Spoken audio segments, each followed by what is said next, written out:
ये तो परीक्षित हकीकत में आ गए। ऐसे ही मछली का रूप लिया, भाई कुंड में छुप गए। परीक्षित महाराज सोच रहे हैं, अरे अमृत में आऊंगी।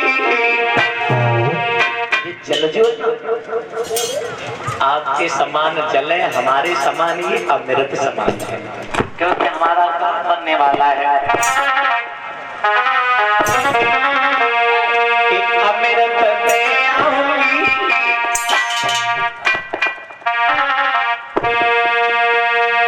अमृत में आऊंगी और तब मैं तेरे संग चलूंगी।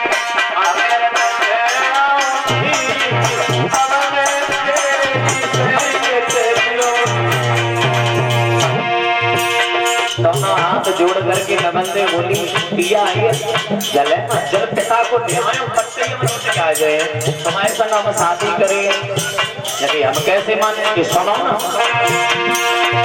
पिता प्रतीक्षा कर रहे मेरी, प्रतीक्षा कर रहे मामा नारी है तेरी, मामा बचनी नारी है तेरी, क्यों भैया कमर क्या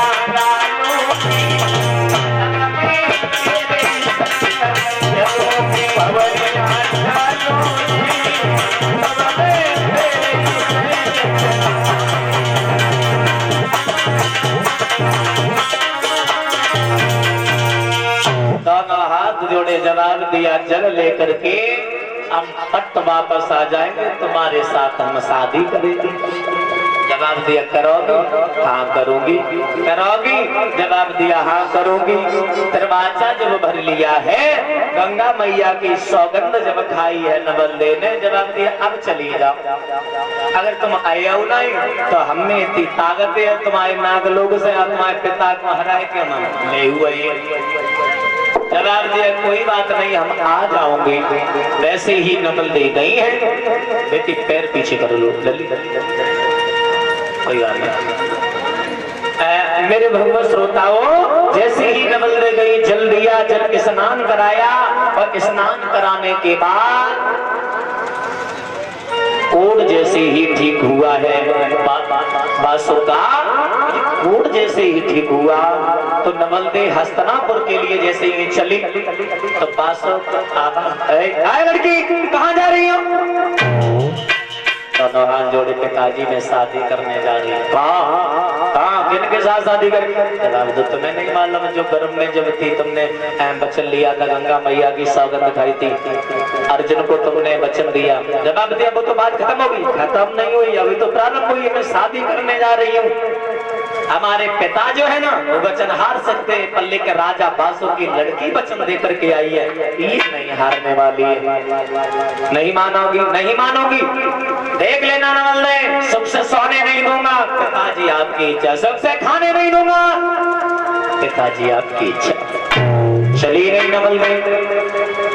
परीक्षित के पास में जैसे ही नवल दे पहुंची, परीक्षित ने सारा हाल अर्जुन को बताया कि ये राजा बासु की लड़की है, तुम्हारे संग जो बाजी लगाई थी वो लड़की है। तो राजा बासु के इतने शब्द सुने हैं, एक बासु की लड़की है, एक तो तुम मतलब क्या है? हम शादी करें चाहते हैं तो तुरंत करो।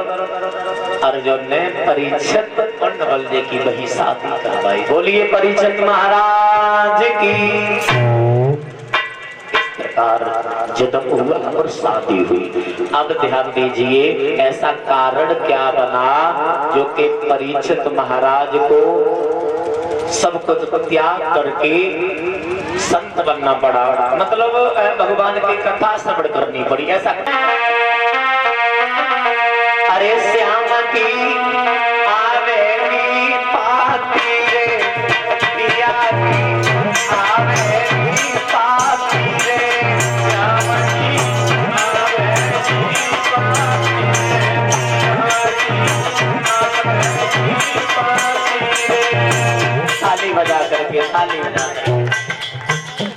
जे पिया ना आए भैया, हाँ सोचना जे कलियुग की पिया ना, वो पिया जब लेने को है ना, सजन के आवे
खत्म होता है तो दीपक बुझ जाता है।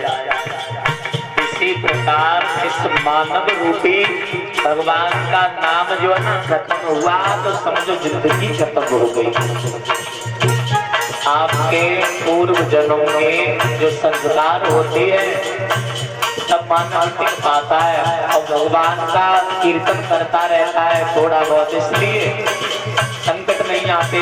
संकट तभी आएंगे जो परम पिता परमात्मा को भूल जाओगे। कहते हैं दुख में सुमिरन सब करे, सुख में करे न कोई, और जो सुख में सुमिरन करे तो जो बैरी दुख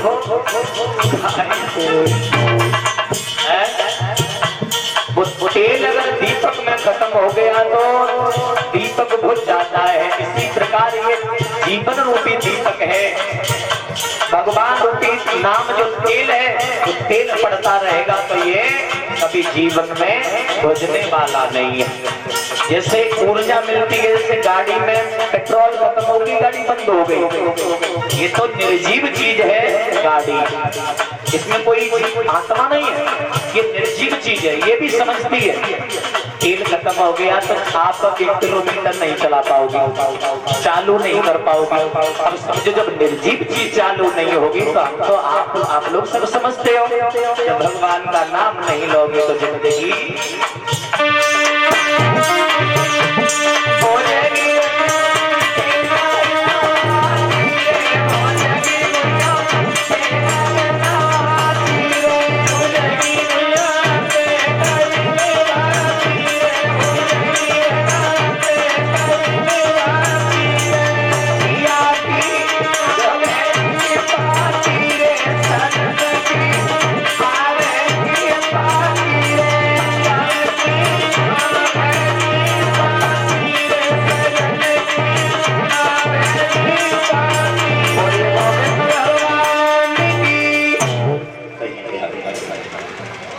श्री सूत जी समझाने लगे हैं सौनकादिक ऋषियों,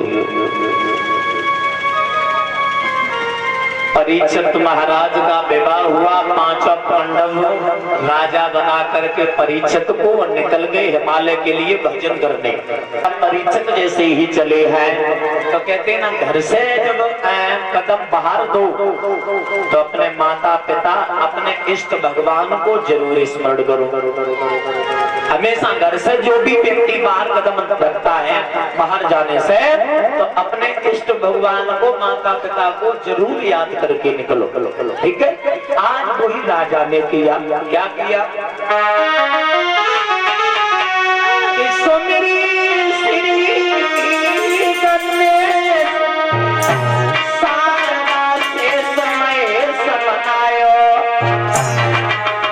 जने माता पिता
दिया। जैसे ही राजा परीक्षित जंगल में आए तो जंगल में शिकार खेलते रहे, कोई शिकार नहीं मिली। राजा परीक्षित को कोई शिकार नहीं मिली। जब वापस आ रहे थे अपने घर की तरफ तो एक गाय जो रहे, गाय माँ, मानव की 3 माँ होती हैं, एक जन्म देने वाली, एक धरती माँ, एक गाय। मानव की 3 माँ होती है। अब वो माँ जैसे ही मिली है और रमाती हुई आ रही थी, पिलकती हुई आ रही थी, तो गाय रमाती हुई जैसे ही देखिए राजा परीक्षित ने विचार किया ऐसे दुख है, संकट है, ऐसे इसका हाल पूछे, क्या मतलब कारण है ऐसे।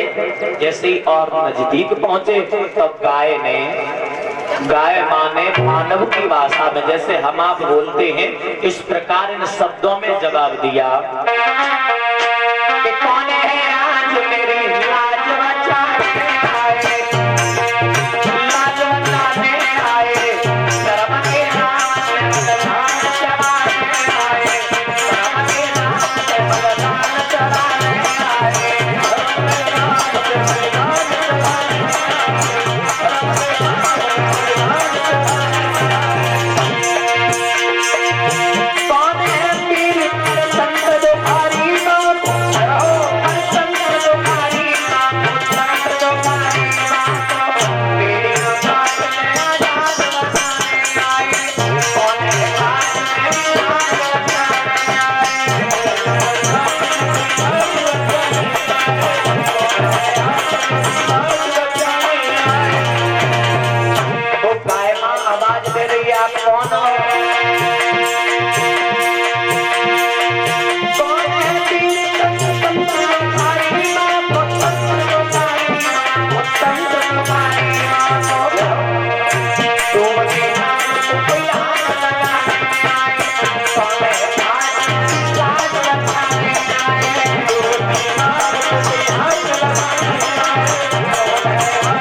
कौन है आज और मेरी लाज बचाने आए, देश की लाज की मर्यादा निभाने आए।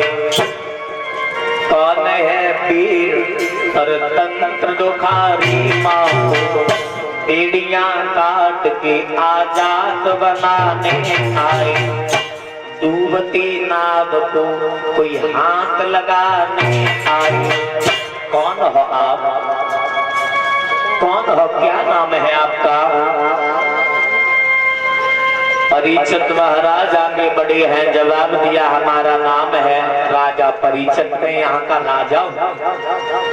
आप राजा हो? हाँ मैं राजा हूँ। क्यों रो रही हो, क्यों विलाप कर रही हो। जवाब दिया महाराज सुनो, आप अगर पूछ रही हो तो मैं बता रहा हूँ। हमें गाय के रूप में देख रहे हो, मैं गाय नहीं हूँ। फिर कौन हो? मैं धरती माँ हूँ। और हमारे पीछे जो बैल के रूप में आ रहा है ये बैल नहीं है। फिर कौन है? जवाब दिया ये धर्म है। और जो धर्म के पीछे जो काला कलूटा चांडाल आ रहा है, जिसके हाथ में है मूसल, नहार करता है ब्रह्मांड हिल जाता है, इसका नाम है कलियुग। परीक्षित कहने लगे हम समझे नहीं, गाय के रूप में हो वो धरती माँ, बैल के रूप में हो वो धर्म, और ये कलियुग हमें समझे नहीं कुछ। जवाब दिया मैं समझा रहे हैं। धर्म आगे बढ़े कि ये धरती माँ है। सतयुग त्रेता द्वापर रहा, तब तक धरती माँ को कोई संकट नहीं आया, कोई दिक्कत नहीं आई। धरती माँ पर कितना भी बोझ बढ़ जाए पर माँ कभी दबती नहीं है। कब दबती है? जब पापियों का बोझ बढ़ता है तब माँ सद नहीं पाती है। ये धरती माँ है। हम, मेरा नाम है धर्म। अगर शंका है तो मैं तुम्हें बता रही है, ये कलयुग है। सारे कार्य इसके राज्य में गलत काम हो। सतयुग रहा मुझे कोई चिंता नहीं रही, द्वापर रहा मुझे कोई चिंता नहीं रही, त्रेता रहा मुझे कोई चिंता नहीं रही, अब कलयुग आ रहा है तो चिंता पर चिंता बढ़ती आ रही है। वो कारण क्या है? कारण ये, सुनो मेरी बात। अरे पाप हुए कलयुग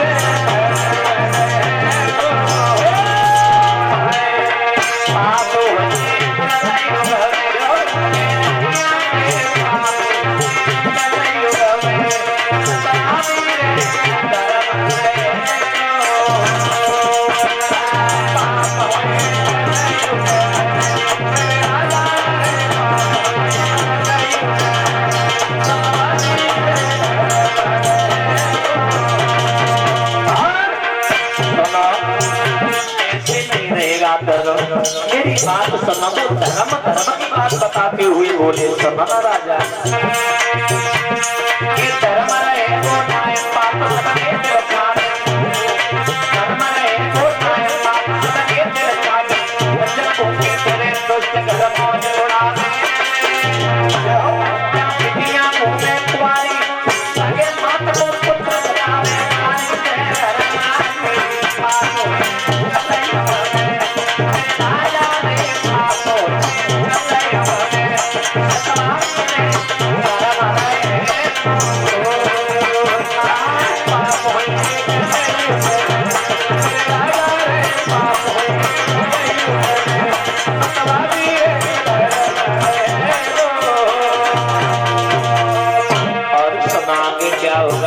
क्या होगा? करती नारी दुखी पुरुष होने पर नारी, करती नारी दुखी पुरुष होने पर नारी, अपने पति को छूने नारी करे कौन तैयारी, मंदिर कोई जाने मंदिर घटे अपने जीना तो दिखावे,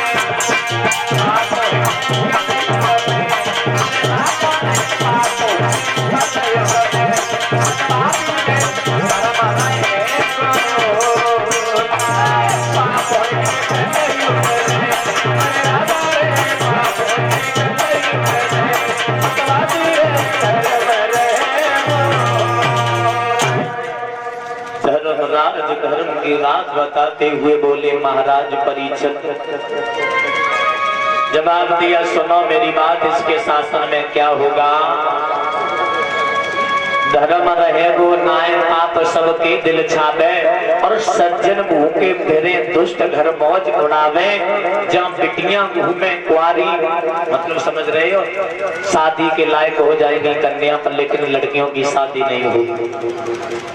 40-40, 80-80 साल की हो जाए कलयुग में तो नहीं शादी हुए। हाँ, हमारी कोई मतलब उनकी उम्र तो करीबन 60-70 से कम ना है, उनकी शादी नहीं हुई, राजनेता है कोई।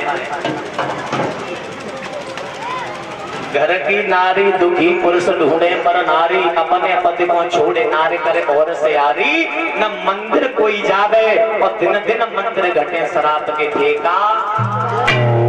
ये कलयुग है, ये कलयुग है। और ये बात कलयुग आया नहीं था परीक्षित महाराज, ये कलयुग आया नहीं था, धर्म ने पहले ही बता दिया ये होगा, और कलयुग में यही होगा। धर्म रहे वो न्याय पाप सबकी दिल छावे, सज्जन भूखे फिरे दुष्ट घर मौज उड़ावे, जहाँ बिटियां घूमे कुआरी और सगे मात को पुत्र सतावे, गाली दे घरवाली। लड़के की पत्नी माँ को सताएगी, माँ को गाली देगी, पिता को सताएगी, पिता को गाली देगी, पर मजबूरन होकर के पुत्र को कह नहीं पाएगा। माँ की कहेगा पत्नी नाराज, संजा को मिले नहीं रोती। अगर पत्नी की कहते हैं तो माँ नाराज, माँ की कहते हैं तो पत्नी नाराज।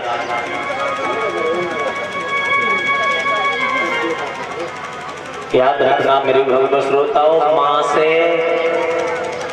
स्त्रियों का पद ऊंचा रहेगा कलयुग में। याद रखना, खुद की जननी मां जिसने 9 महीना उदर में रखा, मां की पदवी डाउन रहेगी और पत्नी की पदवी सिर से ऊपर रहेगी इस कलयुग में। हकीकत बात है, मंदिर अगर देखे जाए तो बहुत कम है, धीरे धीरे सब डुबा दिए जा रहे हैं। शराब तो अगर ठेका देखो, छोटो सो बाजारो है बाऊ में अगर ठेका जरूर है। बजरिया गए हाथ में चिन्होन नहीं मिले है, पर लेकिन जो चीज हमें जरूर मिले। हाँ, याद रखना। अब सोचो कलयुग कहाँ है? कलयुग हमारे आपके पास ही है। अब बताओ कैसे ही है पास में? तो देखो आपको बता रहे हैं, पांडाल में हाथ खड़ा करो, सभी भक्तों से निवेदन है, कौन कौन सुबह उठ करके पूजा करते हैं? हाथ खड़ा करिए। कौन कौन पूजा करते हैं? प्रतिदिन मंदिर जाते हैं? अब समझो मंदिर तो तुम्हारे गांव में बगल में ही है, धन्य है। अब समझो कलियुग को बुलाएंगे लेके आनो करिएगा, तुम्हारे गाँव में ही रात हुआ वो कलियुग। एक वहाँ तो ना उठो, हम तो भाई अन्य अन्य गाँव में जाते हैं, 2 4 10 तो उठ ही जाते हैं। तुम्हारे गाँव तो नंबर ना है, तो मैं गिनती गिन लेते 1 2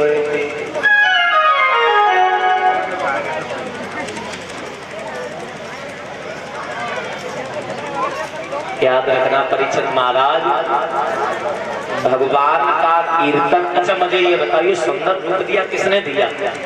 गावानंद दो नहीं दिया, ईश्वर ने दिया। सुंदर परिवार दिया किसने दिया? ईश्वर ने दिया। हमने दिया? नहीं दिया। धन दौलत रोजगार दिया परमपिता परमात्मा ने दिया। जब सब कुछ उसी ने दिया, अरे तो दुश्मन का भी नाम ले लेते हैं समय समय पर। तो दुश्मन है क्या? हमें शायद दुश्मन से भी बड़ा दुश्मन मुझे लगता है, इसीलिए आप लोग नाम नहीं लेते। देखो बात ये है, भगवान की कथा श्रवण करने आए हो, माताएं बहनें भैया लोग दादा हैं। हमारी तो आयु कुछ नहीं है, पिता समान बुजुर्ग बैठे। आप ये मत समझना कल का बालक मुझे उपदेश दे रहा है। कहते हमेशा ज्ञानी हमेशा ज्ञान की पूजा करता है, अज्ञानी हमेशा शरीर की पूजा करता है। अज्ञानी जो मानव होता है वो मन में विचार करता है ये तो छोटा बालक कल का है, इसका क्या सम्मान करना है। हमेशा ज्ञानी जो होता है वो ज्ञान की पूजा करता है। हमसे उम्र में जो बड़े हैं ज्ञान में, तो इनकी हम पूजा करेंगे। हमसे 2 साल का बालक है, हमसे अगर ज्ञान में ज्यादा है मैं उसका सम्मान करेंगे। भगवान की कथा श्रवण करने के लिए आप आते हो सब लोग, तो कुछ न कुछ लेकर के जाओ। न खाली हाथ आते हैं और न खाली हाथ जाते हैं। मैं ये नहीं कहते हैं, जितनी हमने अब तक 2-1 घंटे हो गए, तो 2.5-3 घंटे तब से मैं चिल्ला रहे हैं, कितनी सारी बात आप याद कर लो। नहीं, एक हंस का स्वाब रखो। हंस का मतलब होता है, हंस का अच्छाई मतलब मोती चुनना होता है, अच्छाइयों को ग्रहण करना होता है।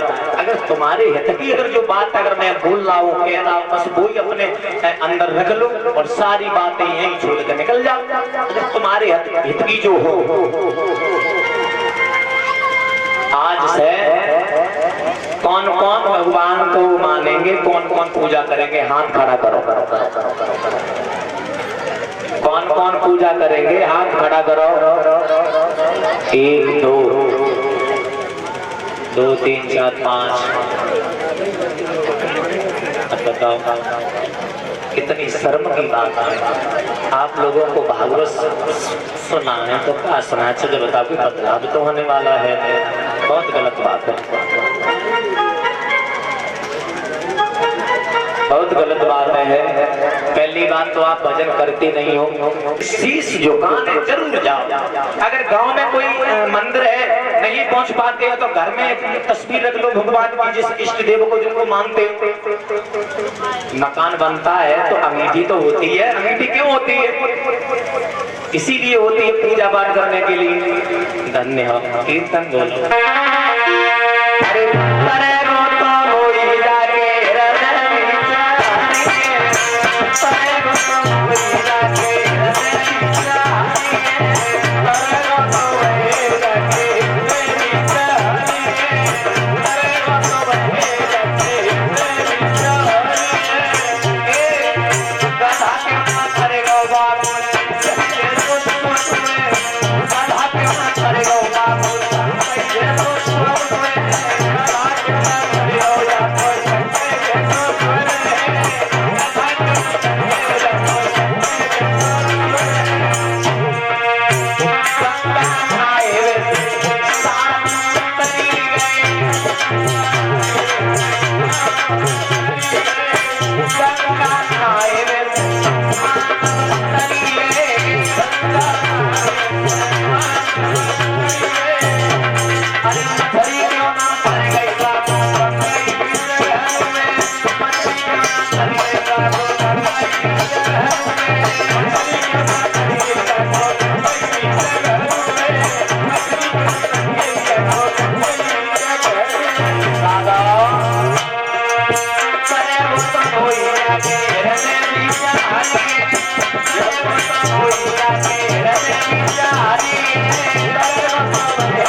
मेरे भगवत श्रोताओं, भगवान को बिल्कुल मत भूलो। भगवान ने सब कुछ दिया, सुख देता है भगवान, देता है दुख देता है भगवान, देता है। आप कहते हैं भगवान क्यों दुख देता है? क्या हम उनके बेटा नहीं है, भक्त नहीं है? हो पर लेकिन तुम ऐसे कर्म कर देते हो तो भगवान ही दुख प्रकट करते हैं। जब नाम भूल जाते हो भगवान का लेना तो तब दुख देते हैं। क्यों देते? कि गर्भ मास में बचन दे करके आया मैं दुनिया में जा लिया, क्या समझ लिया, क्या समझ लिया इतनी बात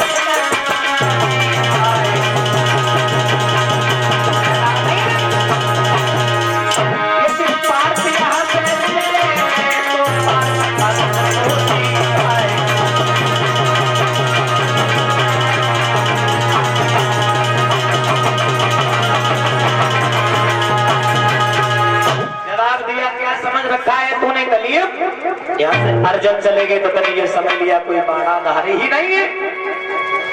यहाँ से भीम चले गए तो कभी ये समझ लिया कोई गदाधारी ही नहीं है। मैं उन्हीं वंश का हूँ, मेरा नाम है राजा परीक्षित, तुझे मार दूंगा।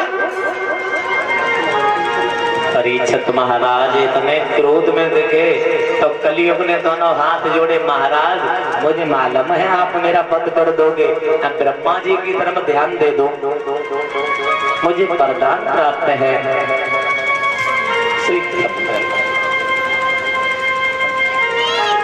जवाब दिया कोई कार्य नहीं कर सकते हो, तुम रह नहीं सकते, तुम्हारे राज्य में सब पाप होगा। मेरी भगवत श्रोताओं, जवाब दिया रहने के लिए मुझे कोई नहीं रोक पाएगा, मैं तो रहूंगा। तो परीक्षित ने जवाब दिया कैसे नहीं रहोगे? जैसे सतयुग रहा, द्वापर रहा, त्रेता रहा, तो जहाँ जहाँ स्थान बताएंगे तहाँ आप रहोगे। जवाब दिया बताओ आपकी बात मान लो। परीक्षित महाराज ने कहा जहाँ भगवान का भजन न होता हो उस जगह तुम्हारा वास है। बिल्कुल। जहाँ पुत्र अपने पिता का सम्मान नहीं करता उस घर में तुम्हारा वास है। जवाब दिया बिल्कुल। जिस घर में बहू सास ससुर पति की सेवा नहीं करती, अपमान करती है, उस घर में तुम्हारा वास है।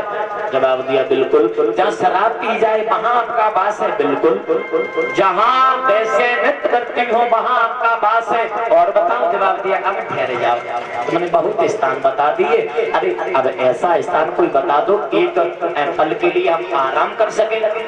अरे ऐसी जगह बताइए, सब लड़ाई झगड़े वाले, हम भी तो भगवान के भक्त हैं, ऐसी जगह कोई बता दो एक पल के लिए बैठकर हम आराम कर सके। तो जवाब दिया तुम जाओ कंचन में वास करो। कहते कनक कनक ते सौ गुनी और मानवता अधिकाय, और के खाए बोराए के पाए वो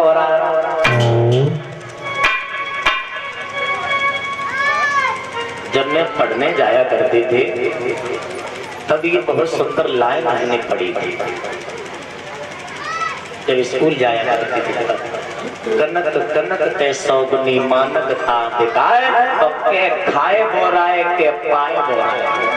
एक कनक का मतलब होता है सोना और एक कनक का मतलब होता है धतूरा, जिस फल में कांटे होते हैं पशु खाते हैं। अगर वो फल मानव खा ले खाने से पागल होता है। एक कनक का मतलब सोना, सोना अगर हद से ज्यादा प्राप्त हो जाए तो खुशी के मारे पागल होता है। सोने का मुकुट था राजा परीक्षित के सिर पर। कलयुग ने बिल्कुल देरी नहीं करी करूंगा, कलयुग छोड़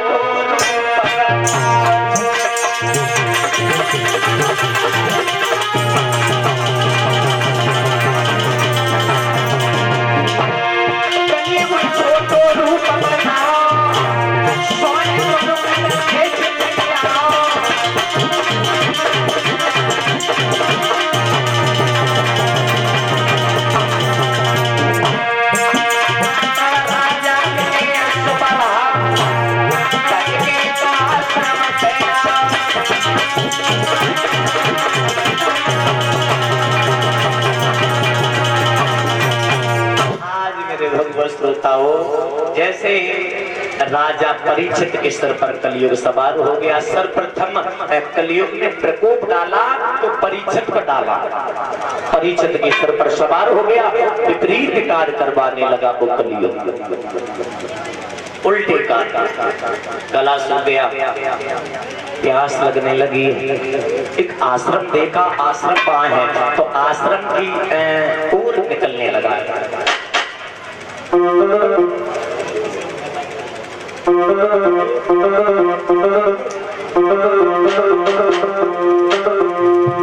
कि राज लगी प्यास और भूख जब आगे मोरे नार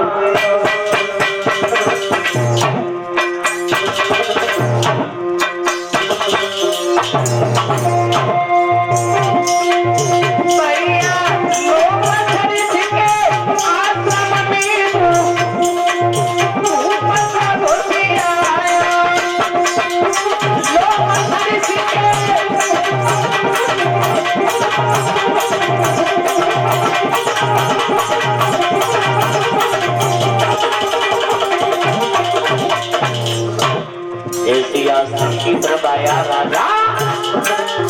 अरे जहाँ बैठी तबदारी, अरे जहाँ बैठी तबदारी, अरे संत की लगी समाधि सुनानी, संत की लगी समाधि सुनानी।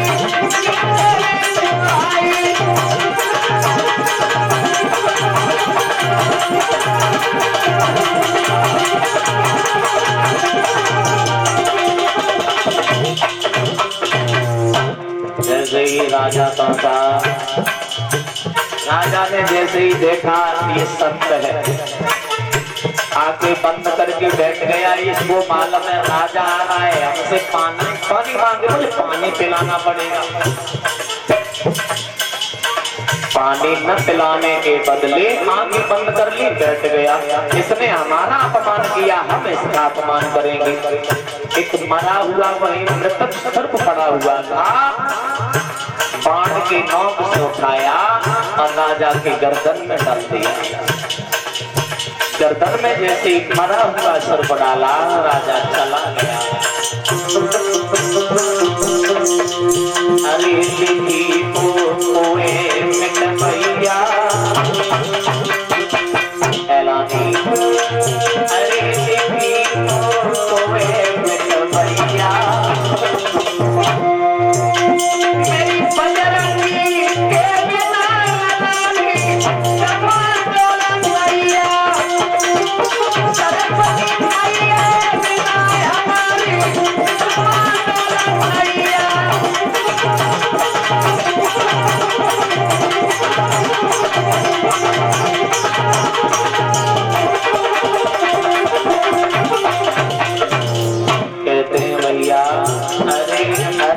बोलो मेरे भैया अरे हरी हरी भैया अरे मेरा भजन के रानी मेरी भैया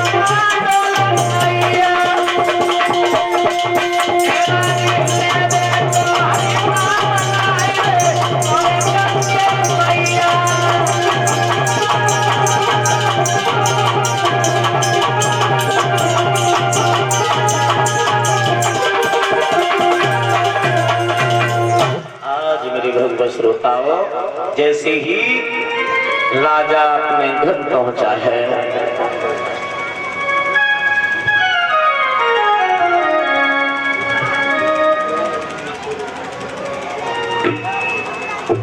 राजा जैसे ही अपने घर पहुंचा मेरे भक्त श्रोताओं जैसे ही मुकुट उतार की जैसे ही रखा है तो परीक्षित की आत्मा अंदर से पाप पाप चिल्लाने लगी हमसे बहुत बड़ा आज पाप हो गया। इधर एक संत बहादुर की गया है संगी ऋषि स्नान कर रहे थे जवाब दिया आपके गुरु लोमस ऋषि का अपमान करके यहाँ का राजा चला गया है। संगी ऋषि बहुत क्रोधी महात्मा थे कमंडल में से तत्काल जल लिया और श्राप देने लगे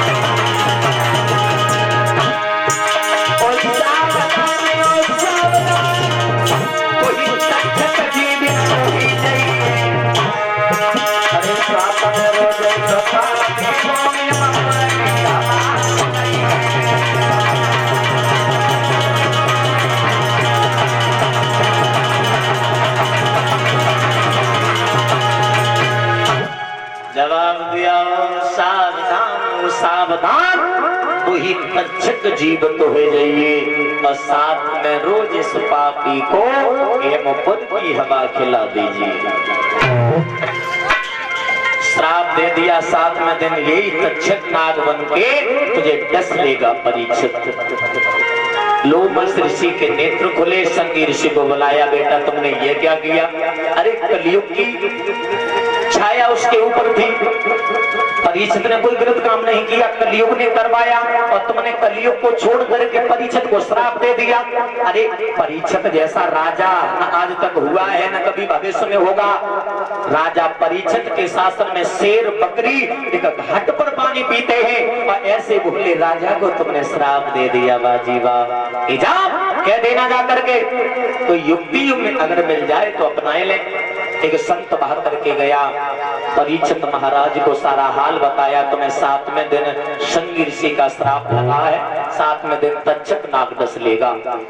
जो इतने शब्द सुने और कोई राजा हुए तो घमंड में आए कि हम तो राजा हैं बसंत कोई नहीं छोड़िए जाने श्राप ना। लेकिन परीक्षित ने कुछ नहीं कहा जवाब दिया हमसे भूल हुई है तो हम इसका दंड हम ही भुगतेंगे।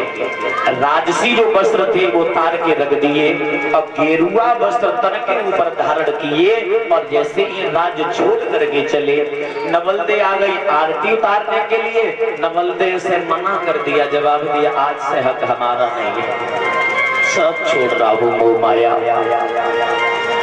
जैसे ही चले हैं गेरुआ वस्त्र धारण किए अपने पति को पत्नी ने देखा तो मैया रोने लगी नवलदे तो नवलदे को रोता छोड़ करके परीक्षित महाराज ऐसे ही निकले हैं कहते भैया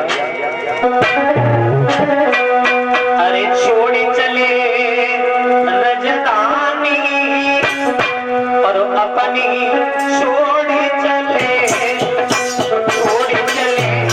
रजधानी अपनी छोड़ी चले छोड़ी चले रजधानी अपनी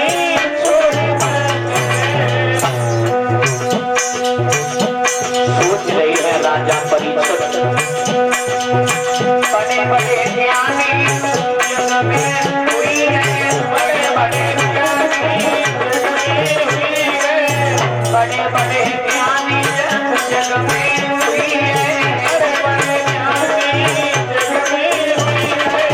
नाम सुनाए नाम सुनाई है, नाम सुनाए परी परी परी प्रभु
गंगा की रमण रेती में परीक्षित महाराज पहुंच जाते हैं। अब यहाँ से कथा कल श्रवण करेंगे। परीक्षित महाराज आरती जला लें, खड़े हो जाएं। अब तक एक कीर्तन बोले।